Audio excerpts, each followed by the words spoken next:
ये एक अदृश्य दुश्मन है, क्योंकि जो दुश्मन दिखता है उसका सामना करना बहुत आसान होता है। अदृश्य दुश्मन का सामना आप कैसे करेंगे, क्योंकि वो आपको दिख ही नहीं रहा है। इसके लिए सबसे ज़्यादा ज़रूरत है जन जागृति की, और मुझे तो लगता है सरकार अच्छा काम कर रही है। उस काम में अगर हम लोग हाथ लगाएंगे तो 1 और 1 11 होते हैं, आप भी जानते हैं।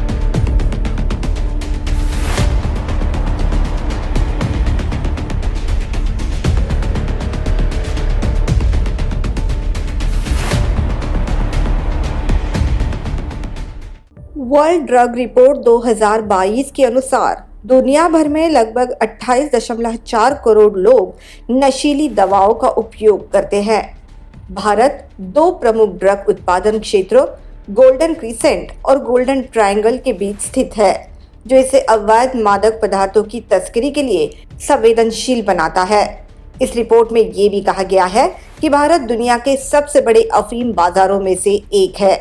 देश की लगभग 20% आबादी विभिन्न प्रकार के नशे की चपेट में है।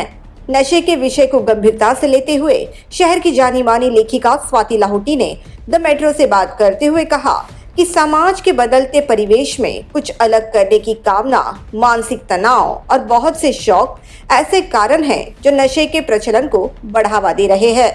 इसका शिकार हमारी युवा पीढ़ी हो रही है। नशा करना युवाओं के लिए एक फैशन की तरह हो गया है, जो प्रतिदिन बढ़ता ही जा रहा है। युवा अपने जो नशे की तरफ जा रहे हैं उसके 2-3 कारण हैं। पहले तो युवाओं की ज़िंदगी में तनाव बहुत बढ़ गया है। आजकल ये कंपटीशन लाइफ बहुत टफ हो गई है बच्चों की, लेकिन उसके लिए मैं ये मानती हूँ कि थोड़ा तनाव किसी भी बच्चे की या किसी भी इंसान के परफॉर्मेंस के लिए अच्छा होता है। यहाँ पे आती मुख्य भूमिका परिवार की। हमें माताओं को, माता पिताओं को, परिवारों को अपने बच्चों को तनाव हैंडल करना सिखाना चाहिए, क्योंकि स्ट्रेस तो इज़ इनहेरेंट इन लाइफ। और उसके बाद बच्चों के साथ एक संवाद बना के रखें कि बच्चों को कोई परेशानी हो, कोई उन्हें गलत राह पे ले जा रहा हो, तो बच्चे आपसे खुल के बता सकें। थोड़ा सा देखिए कि बच्चों की संगत कैसी है। अगर बच्चे गलत संगत में होंगे तो बिगड़ने के चांसेस ज़्यादा होते हैं। और एक आजकल बच्चों में शौक हो गया है मॉडर्न दिखने का, आधुनिक दिखने का। कुछ बच्चे इस वजह से भी गलत रास्ता पकड़ लेते हैं। लेकिन एक दूसरा एंगल इसका ये भी है कि आपूर्ति, जो कि प्रशासन का काम है।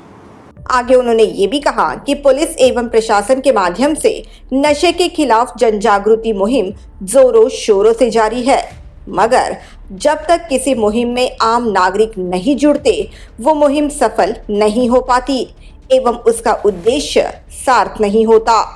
मुझे ऐसे लगता है कि प्रशासन का या पुलिस का कोई भी इनिशिएटिव, कोई भी मुहिम तब तक पूरी तरह से कामयाब या कारगर नहीं हो सकती जब तक उन्हें हम नागरिकों का सहयोग ना मिले। जैसे कहते हैं, even gods can not help them who do not help themselves, या दूसरी भाषा में कहें कि भगवान भी उनकी मदद करते हैं जो अपनी मदद करते हैं। हम लोगों को भी आगे जाकर सरकार के ऐसे इनिशिएटिव से जुड़ना चाहिए। अगर गवर्नमेंट ऐसे यूट्यूब चैनल्स चला के उन पर अपने वीडियोज़ चला रही हैं तो उन्हें देखें, अपने व्हाट्सएप ग्रुप्स में शेयर करें। मतलब हम लोग व्हाट्सएप पे इतना गुड मॉर्निंग गुड नाइट भेजते हैं, उसकी बजाय अगर हम ऐसे वीडियो शेयर करें तो नेचुरली अवेयरनेस आएगी, लोग जागेंगे। क्योंकि मुझे नहीं लगता कि कोई भी पेरेंट्स या कोई भी परिजन ये चाहेगा कि जानते बूझते हमारे बच्चे या हमारे पड़ोसी इस गर्त में जाके गिरे। और अगर आप अपने आसपास किसी को जानते हैं तो उनकी मदद कीजिए, उन पे एक स्टिग्मा मत लगाइए, उनकी मदद कीजिए और उनको सलाह दीजिए कि आप इससे निकलिए, हम इसमें आपके साथ हैं। युवाओं में बढ़ती नशीले पदार्थों की खपत से निपटने के लिए नवी मुंबई पुलिस ने नशा मुक्त फॉरएवर अभियान शुरू किया है। मुख्यमंत्री देवेंद्र फडणवीस की मौजूदगी में इस अभियान की शुरुआत हुई। इस अभियान के ब्रांड एम्बेसडर प्रसिद्ध अभिनेता जॉन अब्राहम हैं। इस अभियान के माध्यम से नवी मुंबई पुलिस समुदाय को नशे के दुष्प्रभाव के बारे में निश्चित करना चाहती है, ऐसा भी उन्होंने कहा। मुख्यमंत्री देवा भाऊ खुद आके इस अभियान को शुरू करते हैं और अपने साथ एक जॉन अब्राहम जैसी पॉपुलर फिल्म पर्सनालिटी को लेके आते हैं, इसका मतलब सरकार सीरियस है। और फिल्म पर्सनालिटी को लाने से एक और अच्छी बात होती है कि बच्चे या युवा या कोई भी जो मूवीज़ देखता है वो उनसे जल्दी जुड़ जाता है, उसकी विजिबिलिटी बढ़ जाती है। और उन्होंने एक बहुत अच्छी बात बोली थी कि ये एक अदृश्य दुश्मन है, क्योंकि जो दुश्मन दिखता है उसका सामना करना बहुत आसान होता है। अदृश्य दुश्मन का सामना आप कैसे करेंगे, क्योंकि वो आपको दिख ही नहीं रहा है। इसके लिए सबसे ज़्यादा ज़रूरत है जन जागृति की, और मुझे तो लगता है सरकार अच्छा काम कर रही है। उस काम में अगर हम लोग हाथ लगाएंगे तो 1 और 1 11 होते हैं, आप भी जानते हैं।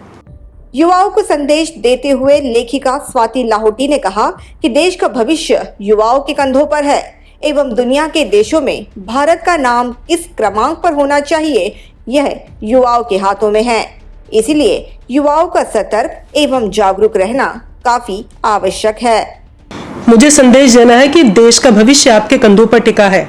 अगर आप अपने को संभालते हैं तो सिर्फ आप अपने को नहीं संभालते, इस देश को संभालते हैं।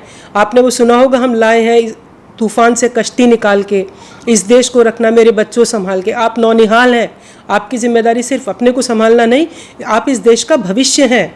कल को दुनिया में भारत का नाम दुनिया के देशों की सूची में कहाँ पे आता है, आप पे निर्भर करता है, हम लोगों पे नहीं जो अब सीनियर सिटीजन होने वाले हैं। तो आपके ऊपर जिम्मेदारी बहुत है, अपनी जिम्मेदारी समझिए। और मैं एक बात हमेशा मानती हूँ, आपके ऊपर जो जिम्मेदारी आती है उसको संभालने के आप हमेशा लायक होते हैं। आपको खाली अपनी शक्ति का एहसास नहीं होता है। तो जागिए, उठिए, अपने को भी इस गर्त में मत गिराइए, और आपके दोस्त इस गर्त की तरफ जा रहे हैं तो उनको भी निकालिए। Bureau report, the metro.